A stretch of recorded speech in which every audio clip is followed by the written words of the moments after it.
Sakin, güzel doldur, güzel doldur. Bak güzel gidiyor. Güzel, güzel. Her şey Nazlı için. Hadi, tamam. Tuğçe seni çok seviyorum hayatım. Güzel, güzel. Yalan yollar. Çünkü ben coşkun oğlum diyeyim. Hadi.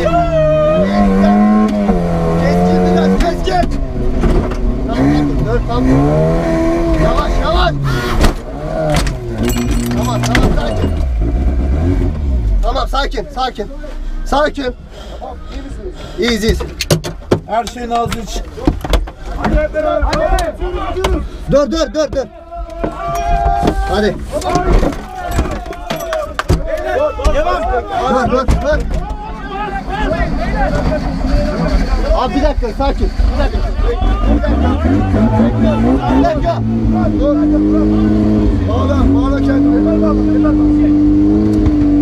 Var mı sizde bir şey yok, bir şey yok. Arabada bir şey yok. Yoksa emniyet kemerini bağlayacağım ama bırak. Bekle, bekle, bekle. Dur bekle. Sıkıntı yok. Nasıl bu işi biliyorsun ya? Bekle. Tamam. Tamam Sana mı? ben sakin. Bekle, bekle. Bir şey yok. İyi misin? Bir şey yok ya. Sıkıntı yok. Sakin ol, sakin ol. Kemerini bağla. Sakin, sakin. Olan garibim şıklıyor oraya. Gelen de yürü. Bekle. Hadi. Bekle, bekle, bekle. Yavaş, yavaş. Tamam.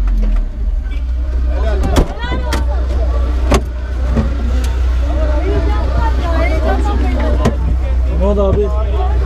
Nazlı seni çok seviyorum kızım. Bir şey yok değil mi? Yok abi.